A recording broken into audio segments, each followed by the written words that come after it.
salah satu tanda-tanda P3 itu gagal itu dimulai ketika P3 salah membuat pilihan politik pada pemilu kemarin 2024, di mana P3 terlalu cepat mengambil keputusan mendukung Ganjar Pranowo. Tentu P3 harus realistis. Kalau kemudian menjadi oposisi, ya dia bergabung dengan pemerintahan Jokowi aja hasilnya seperti ini. Apalagi kemudian dia beroposisi. Saya kira Prabowo juga kemungkinan akan memberikan tempat bagi P3, dan ini kan bagian dari sejarah politik Indonesia. Sayang kalau P3 menjadi dinosaurus politik di Indonesia. Tidak boleh punah P3. Tribunnews on Fokus Tribuners, hari ini kembali mempersamai Anda bersama dengan saya Nila Irda. Tribuners, Partai Persatuan Pembangunan atau P3 gagal melaju ke Senayan karena tidak memenuhi ambang batas parlemen atau parliamentary threshold sebesar 4%. Dari data KPU, P3 hanya memperoleh sebanyak 3,87 pada pemilihan umum 2024 ini. Tidak lolosnya P3 ke Senayan ini, Tribuners, menjadi ironi tersendiri bagi partai berlambang Ka'bah tersebut, sebab jika disandingkan dengan partai-partai lain, P3 ini sudah jauh lebih lama berkecimpung di dunia politik tanah air. Untuk membahasnya, saya sudah tersambung bersama dengan pengamat politik dari Universitas Nasional. Ada Bung Ginting, ada Bung Slamet Ginting tersambung melalui Zoom bersama dengan saya. Bung Ginting, apa kabar? Baik ya, Bung? Alhamdulillah, kabar baik, sehat walafiat. Siap, terima kasih banyak Bung Ginting menyempatkan waktunya berbincang bersama dengan saya hari ini. Diskusi kita hari ini Bung Ginting, terkait bagaimana P3 ini partai lama, dan untuk pertama kalinya kali ini P3 tidak lolos ke Senayan dengan angka tipis sekali, tidak sampai 4%. Saya ingin minta pengantar terlebih dahulu dari Bung Ginting, silahkan. Ya, ini sebenarnya sebuah kecelakaan politik dan kita semua bersedih karena P3 itu kan awalnya didirikan sebagai rumah besar partai-partai politik Islam sejak fusi 1971,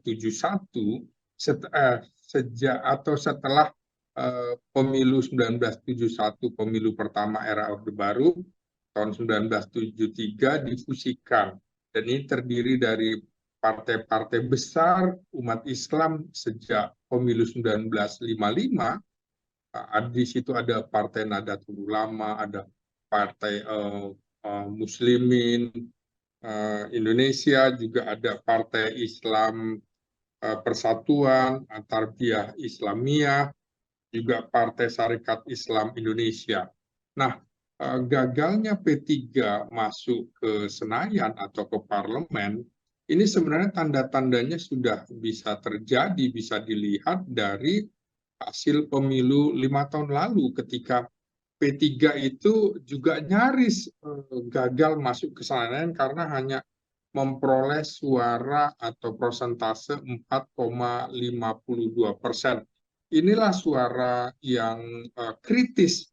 Namun menurut saya ada beberapa hal yang membuat P3 gagal ke Senayan. Kita bisa lihat dari perolehan pada 2014 itu kan sebenarnya sudah memperoleh 6,53%, dan P3 sesungguhnya pernah juga memiliki perolehan suara cukup besar, sekitar 29% pada 1977, di mana P3 menjadi pemenang pemilu di Jakarta waktu itu. Jadi kampiun betul dan ditakuti oleh pemerintahan era Orde Baru. Nah, kita lihat salah satu tanda-tanda P3 itu gagal itu dimulai ketika P3 salah membuat pilihan politik pada pemilu kemarin 2024, di mana P3 terlalu cepat mengambil keputusan mendukung Ganjar Pranowo yang didukung oleh Partai Demokrasi Indonesia Perjuangan. Padahal PDIP tanpa P3 juga sudah bisa mengusung sendiri. Nah, kegagalan ini juga antara lain karena P3 gagal menempatkan Sandiaga Uno sebagai calon wakil presiden mendampingi Ganjar Pranowo. Jadi P3 seperti tidak dianggap dalam koalisi ini. Kita tahu P3 kan jelas konstituennya umat Islam. Nah, mengapa kemudian menjadi pertanyaan? Karena P3 itu lebih banyak kaum Nahdliyin. Mestinya P3 justru konstituennya lebih banyak ke 01 yang mendukung Anies Baswedan dan Muhaimin Iskandar, atau ke Prabowo Subianto, Gibran Rakabuming. Nah, kelihatan sekali kemudian konstituen P3 itu banyak yang lari untuk tidak mendukung Ganjar Pranowo. Ini kekeliruan pilihan politik yang begitu cepat. Waktu itu ada dinamika politik di mana Ganjar Pranowo dicalonkan begitu cepat, 1 hari sebelum Idul Fitri. P3 buru-buru membuat keputusan bergabung dengan PDIP mencalonkan Ganjar. Nah, padahal pada saat itu belum ada keputusan dari Presiden Jokowi akan mendukung siapa antara Prabowo dengan Ganjar Pranowo. Nah, toh nyata akhirnya PAN dan Golkar yang juga semula akan mendukung Ganjar, tapi melihat arah angin Presiden Jokowi mendukung Prabowo, PAN dan Golkar tidak jadi masuk ke koalisi pendukung PDIP, karena antara lain juga Ketua Umum PDIP seperti meminta kalau mendukung Ganjar harus tanpa syarat, artinya jangan minta posisi calon wakil presiden. Nah, ini kekeliruan pilihan politik P3. Yang ketiga adalah ketika P3 itu diisi oleh kader luar yang baru masuk seperti Sandiaga Uno yang diharapkan bisa mendulang suara dengan kemampuan ekonomi yang cukup baik dari Sandiaga Uno, tapi ternyata kan juga tidak tercapai. Belum lagi menjelang pemilihan umum ini, dalam setahun 2 tahun ini terjadi pergantian kepemimpinan di P3 dari Suharto Manoarfa ke Mardiono, dan ini dianggap ilegal juga oleh beberapa kader P3 karena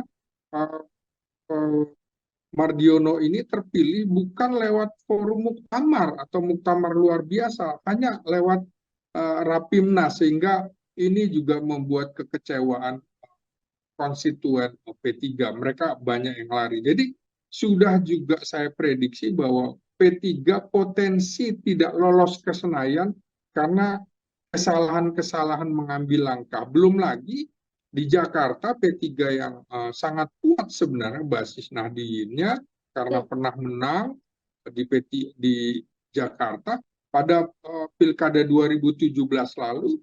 Yang mengherankan adalah P3 justru mendukung Ahok Jarot, bukan mendukung Anies dengan Sandiaga Uno yang cenderung didukung partai-partai Islam. Dampaknya itu tadi, konstituen P3 yang cenderung kental dengan umat Islam karena ini rumah besar umat Islam, pelan-pelan meninggalkan P3. Inilah fakta, sehingga P3 kali ini gagal melangkah ke Senayan, sambil sekarang menunggu gugatan P3 apakah akan diterima, apakah akan memperoleh tambahan suara dari gugatan ini di Mahkamah Konstitusi. Kita tunggu saja, begitu. Oke, artinya ada beberapa kesalahan tadi yang mungkin sedikit bisa saya kutip ya, Bung Ginting, dimulai dari kesalahan memilih calon presiden yang justru dilayangkan koalisinya ke pasangan Ganjar Mahfud, kemudian konflik di internal P3 juga termasuk diantaranya, lalu bagaimana Sandiaga Uno yang ternyata tidak bisa membawa P3 meraup suara yang lumayan meskipun Sandiaga sudah diletakkan P3 tapi tidak juga menjadi calon wakil presiden bersama dengan Ganjar Pranowo, seperti itu. Bung Ginting, ini kalau kita amati P3 yang sudah sejak lama begitu ya, berulang kali lolos di parlemen. Kalau kita lihat kan persentasenya suaranya ini kan terus turun dari 2009, sekitar 5%, 2014 yang tadi Bung Ginting 6%, lalu di 2019 4,5%, dan yang terakhir ini bahkan di 2024 tidak menyentuh angka 4%, Bung Ginting. Faktor terus menurunnya suara P3 ini, kalau dari analisa Bung Ginting, apa yang membuat P3 tidak kemudian perform dalam parlemen, Bung? Nah, pertama juga begini ya, kita lihat setelah era reformasi kan muncul juga partai-partai berbasis masa Islam seperti PKB. Artinya orang yang dulu memilih P3 lari, yang Nadiyin ke PKB. Kemudian juga yang Islam modernis lari kemudian ke Partai Amanat Nasional, dan juga ada Partai Keadilan Sejahtera. Jadi Ya. terpecah di situ, belum lagi ada Partai Bulan Bintang, Partai Umat yang terus digerus. Kemudian juga dianggap sayang sekali P3 menjadi partai dinosaurus sekarang, artinya hanya tinggal sejarah, karena P3 juga diisi oleh kalangan-kalangan tua, yang dimana pemilih pada pemilu sekarang itu 52% justru kalangan milenial dan Gen Z. Jadi Ya. ini tidak memperbaiki diri, sehingga kemudian P3 tergerus hanya tinggal kenangan, belum lagi masuknya kader-kader yang instan ya, seperti Sandiaga Uno yang tiba-tiba menjadi ketua Bapilu. Dia belum tahu filosofi P3 seperti apa, dan kader-kader yang dulu menjadi tokoh-tokoh itu juga tidak dilibatkan dalam pengurusan, dan seperti saya bilang tadi, diduga ada tampilnya Mardiono juga dianggap oleh konstituennya sebagai ilegal. Tidak masuk akal PLT bisa sampai 2 tahun segala macam. Ini kesalahan-kesalahan yang tidak cepat diubah oleh P3, padahal lampu kuning sudah terjadi pada pemilu 2019 lalu. Jadi ini yang menyebabkan P3 terlalu lambat dan tidak bisa beradaptasi dengan konfigurasi populasi pemilih yang ada pada era pemilu 2024 ini. Oke, ini tadi Bung ini juga menyinggung sosok Sandiaga Uno yang saat ini berada di sisi P3 begitu ya. Tapi kan kalau kita lihat sosok Sandiaga Uno kan juga merepresentasikan kemudaan begitu Bung. Tapi nyatanya juga tidak membawa efek besar bagi P3 di parlemen. Apakah hadirnya Sandiaga Uno ini juga sebenarnya tidak memberikan dampak besar juga untuk perolehan suara P3 di parlemen, Bung?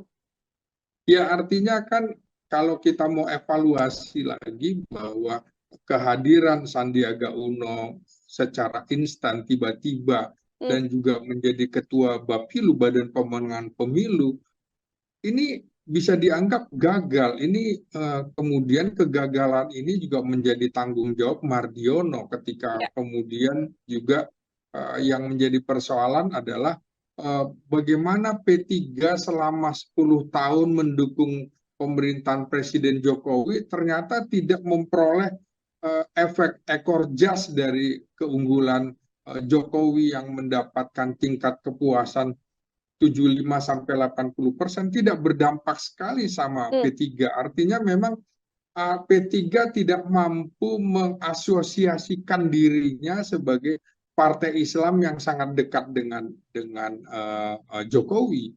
Padahal kalau kita melihat bahwa ada PKB, ada PAN. Nah, PAN ini kan juga dalam dua Pilpres 2014-2019 toh tidak mendukung Jokowi, justru mendukung Prabowo, tapi tetap suaranya konsisten sekitar 7%.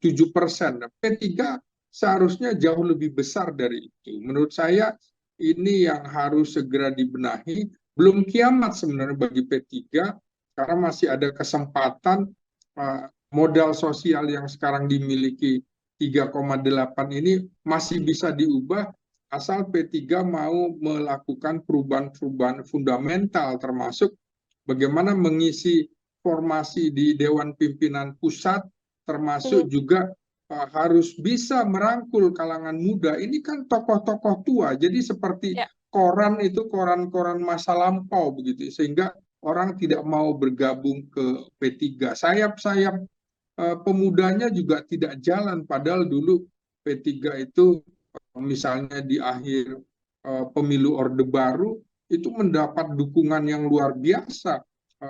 Orang yang semula mendukung PDI pun hengkang ke, ke P3.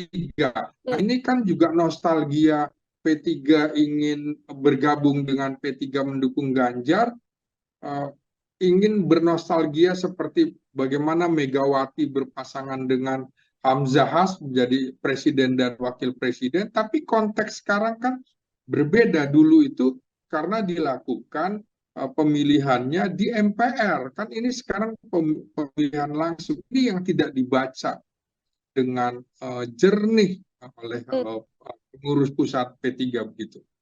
Oke, dari awal sudah strategi dimulai dari meletakkan sosok Sandiaga Uno, memutuskan untuk memilih Ganjar Pranowo dan juga Mahfud MD, dan menjauhi kelompoknya yang memang base-nya adalah Nahdliyin dan sebagainya, seperti itu ya, Bung. Bung Ginting, ini P3 mengucapkan selamat ke Prabowo Gibran di kondisi PDIP atau koalisi di 03 ini masih kekeh untuk membawa kasus ini ke Mahkamah Konstitusi. Apakah ada sinyal tertentu kalau dari analisa Ya, Bung Ginting dengan ucapan tentu selamat ini? tentu P3 harus realistis. Kalau kemudian menjadi oposisi, ya dia bergabung dengan pemerintahan Jokowi aja hasilnya seperti ini. Ya. Apalagi kemudian dia beroposisi. Kan butuh biaya untuk membiayai konstituennya. Seperti saya bilang juga tadi di awal, di 2017 kekeliruan P3 ketika di awal pertama mendukung pasangan AHY Silviana Murni, kalah di putaran pertama. Di putaran kedua, publik juga bingung ketika P3 justru mendukung Ahok yang kemudian dalam perjalanannya juga divonis oleh pengadilan sebagai penista agama. Ini yang kemudian ditinggalkan oleh umat. Jadi kenapa justru mendukung yang tidak didukung umat Islam secara besar sesuai dengan fakta hukum, ya, bukan fakta politik. Ini yang P3 salah baca ini dalam sejak 2017 sampai 2024 ini. Artinya selama 7 tahun ini ketika salah membaca peta politik, ya hasilnya seperti ini. Nah, bagaimana dengan pernyataan P3 itu kan jelas Sandiaga Uno juga memberikan sinyal bahwa P3 kelihatannya tidak akan dalam tanda petik mendukung hak angket dan tidak akan lagi bersama PDIP, karena juga di koalisi itu seperti tidak dianggap sama sekali kan, tiba-tiba bukan Sandiaga Uno tapi Mahfud MD, padahal Sandiaga Uno itu kalau lihat elektabilitasnya adalah yang paling tinggi dibanding yang lain-lain. Jadi keinginan Sandiaga Uno pindah dari Gerindra ke P3 karena ingin mendapatkan tiket wakil presiden, tapi ternyata P3 tidak dianggap dan hasilnya seperti itu, sama sekali tidak memperoleh efek apapun dari situ. Belum lagi saya bilang tadi di Jawa Timur porak-poranda karena itu menjadi kekuatan Prabowo yang didukung oleh tokoh-tokoh NU seperti misalnya Khofifah, kemudian juga di 01 kan ada tokoh NU Muhaimin Iskandar. Jadi ini yang kemudian P3 lagi-lagi salah dalam melakukan strategi politik begitu. Artinya peluang besar untuk kemudian bergabung ke koalisi pemerintahan Prabowo Gibran nantinya ini adalah jalan satu-satunya yang mungkin bisa ditempuh P3 untuk memperbaiki Ya, apa yang salah ini, Bung. Atau hal apa? betul. Ini jalan pintas barangkali P3 untuk kemudian merecovery kekeliruannya. Dia harus tetap bisa bergabung dalam pemerintahan. Saya kira Prabowo juga kemungkinan akan memberikan tempat bagi P3 dan ini kan bagian dari sejarah politik Indonesia. Sayang kalau P3 menjadi dinosaurus politik di Indonesia. Tidak boleh punah P3 karena ini rumah besar umat Islam, dan mudah-mudahan ke depan kita juga tentu berharap P3 bisa kembali masuk ke parlemen begitu, jangan sampai kemudian menjadi dinosaurus politik. Saya kira Prabowo akan memberikan tempat bagi P3 karena niatnya adalah ingin merangkul semua kekuatan baik yang di 01 maupun di 03. Jadi saya melihat P3 peluangnya besar untuk masuk dalam koalisi pemerintahan Prabowo Subianto dan Gibran Rakabuming, karena sebelumnya kan tergabung dalam koalisi Indonesia Maju tapi hengkang ke 03, seperti juga PKB yang tadinya di Indonesia Maju hengkang ke 01. Ya inilah dilema salah membaca peta politik begitu. Sosok Sandiaga Uno juga, Bung Ginting, yang nanti juga berpeluang masih dibawa oleh Prabowo Subianto untuk kemudian mengisi kursi menteri seperti yang ada di pemerintahan Presiden Jokowi. Kalau dari kacamata Bung Ginting akan seperti apa, Bung? Malah belum tentu, karena kan dia dianggap dalam tanda petik berkhianat terhadap Prabowo, keluar dari Gerindra ya. Jadi malah mungkin yang lain gitu ya, misalnya Suharto Mano Arfa malah mungkin masih punya peluang karena punya kemampuan dalam bidang perencanaan pembangunan nasional. Makanya Presiden Jokowi juga tetap menempatkan Suharto Mano Arfa dalam posisi di Bappenas itu. Menurut saya juga ini harus segera muktamar luar biasa. Aneh gitu loh, ketika P3 itu kan terlihat seperti disandra oleh pemerintahan rejim Jokowi dengan PLT-nya, karena PLT juga bisa digugat sebenarnya, dianggap tidak sah gitu. Nah, faktanya seperti ini. Jadi menurut saya dalam waktu dekat akan ada muktamar luar biasa P3, dan juga saya optimis bahwa Presiden terpilih Prabowo Subianto akan merangkul P3. Paling enggak ada satu kursi untuk P3. Itu prediksi saya, Mbak Nila. Ya. Oke, baik. Terakhir dari saya, Bung Ginting, sekaligus bisa menjadi closing statement juga terkait obrolan kita menyoal gagalnya P3 ini. Kalaupun nanti P3 memilih untuk tidak bersama dengan koalisi, apakah kemudian masih ada jalan lagi bagi P3 untuk memperbaiki strategi-strategi yang salah yang selama beberapa tahun ini dilakukan, Bung? Silakan.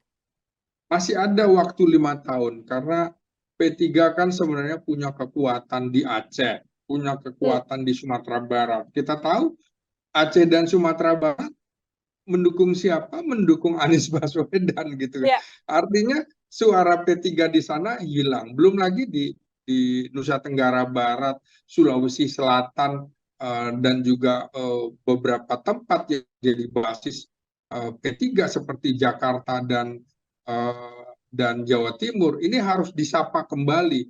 Harus ada yang berani turun dan bukan lagi kalangan tua, karena ini kan coraknya adalah Islam tradisional, jadi beririsan dengan Nahdlatul Ulama, beririsan dengan PKB. Saya kira tokoh-tokoh kiai-kiai tradisional, kiai-kiai sepuh P3 juga bisa kembali ditampilkan, selain kemudian mengajak kaum muda membuat program-program yang Islam yang lebih dekat dengan kalangan muda, bukan lagi kemudian hanya buat rumah bagi tokoh Islam tua di P3. Saya yakin P3 masih bisa recovery, dan saya doakan barangkali juga supaya P3 tetap bersemangat untuk mengambil peran, bahwa kita tetap membutuhkan partai Islam, karena Islam dan nasionalis itu seperti koin mata uang, tidak bisa dilepaskan. P3 adalah partai Islam nasionalis. Jadi kemudian ini kita harus ini sebenarnya aset nasional sejak 1955, jangan sampai punah, dan ini harus bisa kembali. Dan kita tahu P3 pernah hampir meraih 30% pada pemilu 1977. Artinya P3 punya cerita pernah menjadi partai besar, bukan hanya partai kalangan bawah begitu. Saya yakin P3 bisa membangun untuk perbaiki dirinya segera dan harus jangan cepat-cepat mengambil keputusan karena politik Indonesia itu sangat dinamis, tidak bisa terlalu cepat juga tidak bisa terlalu lambat. Kecepatan memilih Ganjar waktu itu adalah salah satu kesalahan fatal P3 dan juga kesalahan mendukung Ahok juga adalah kesalahan P3 yang kemudian menggerus suaranya. Saya kira ini yang harus juga diperhatikan bahwa tidak bisa terlalu lekat dengan kelompok dalam hal ini Partai Merah PDIP karena memang di situ tidak selalu ketemu kecuali P3 punya suara besar seperti pemilu 1997 dan 1997 pemilu terakhir di mana kemudian suara dari PDIP PDI bisa kemudian berbalik ke P3. Mudah-mudahan P3 bisa memperbaiki dirinya terutama dalam strategi politik. Demikian, Mbak Nila. Baik, terima kasih banyak Bung Slamet Ginting, pengamat politik dari Universitas Nasional Tribuners, menemani kita dalam program Tribuners on Focus dalam kesempatan kali ini. Bung Ginting, sekali lagi saya sampaikan terima kasih. Semoga di lain kesempatan kita bisa berbincang dengan tema-tema dan obrolan lainnya. Selamat beraktivitas kembali, Bung Ginting. Baik, Mbak Nila, terima kasih. Salam. Salam, wah. Ya, Tribuners, demikian obrolan saya bersama dengan pengamat politik dari Universitas Nasional, ada Bung Slamet Ginting. Nantikan obrolan saya lain dengan tema-tema lainnya lagi. Sanila Irda, pamit undur diri. Terima kasih dan sampai jumpa. Download Tribun X sekarang, menghadirkan lokal menjadi Indonesia.